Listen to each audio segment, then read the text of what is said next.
né? Tanto que no século X, os primeiros missionários cristãos chegam até Kiev e cristianizam o leste europeu.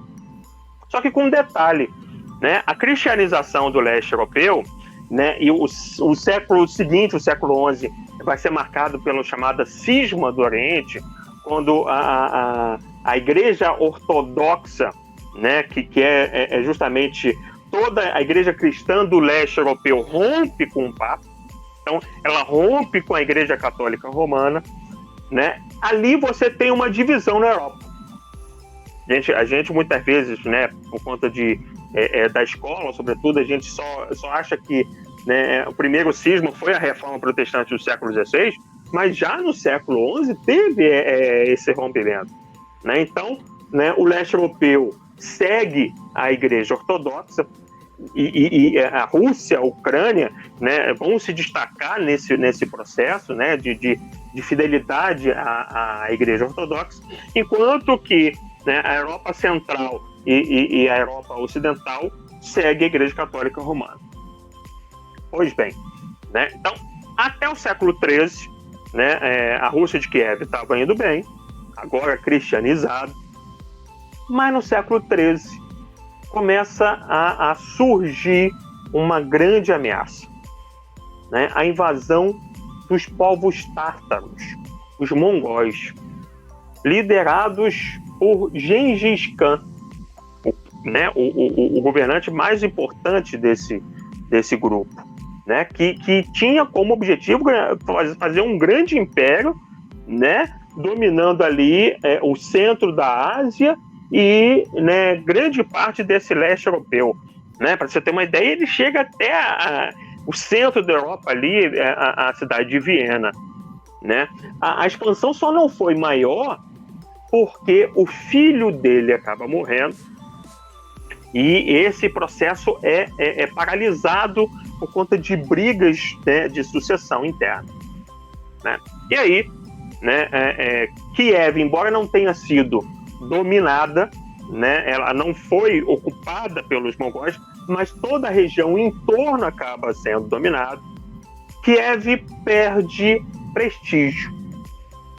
Né? E aí, né, no século XIV para o século XV, surge a figura de Ivan III, que vai ser o primeiro desses governantes russos a impedir, né, a expansão, impedir esse processo continuado dos cães.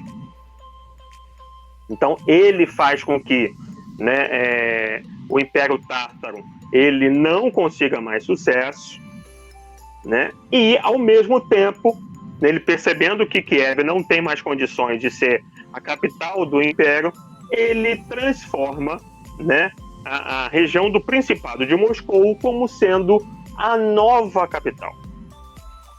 Aquilo que vai ser depois até mencionado como a Terceira Roma, com um filho dele, Ivan IV, chamado Ivan o Terrível. Um escritor britânico chamado Tim Marshall, né, num livro chamado Prisioneiros da Geografia, diz assim: um homem para corroborar a teoria de que os indivíduos podem mudar a história.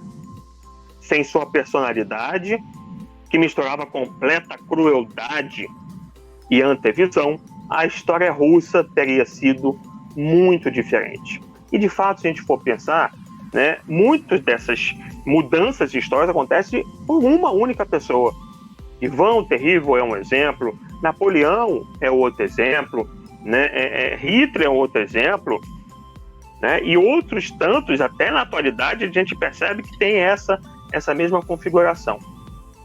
Pois bem, com Ivan o Terrível, né, Moscou se fortalece ainda mais, né, ele consegue fazer com que os tártaros recuem e, ao mesmo tempo, ele começa um processo de expansão do Império Russo, né? Mesmo enfrentando ali algumas rivalidades muito importantes, como a Lituânia e a Polônia, que bombavam naquele momento, né, ele expande todo o território russo, né, até, né, o outro lado, até chegar ao Pacífico, para você ter uma ideia. Então, é justamente a partir de Ivan o Terrível que a Rússia se configurou como o maior país territorialmente do planeta.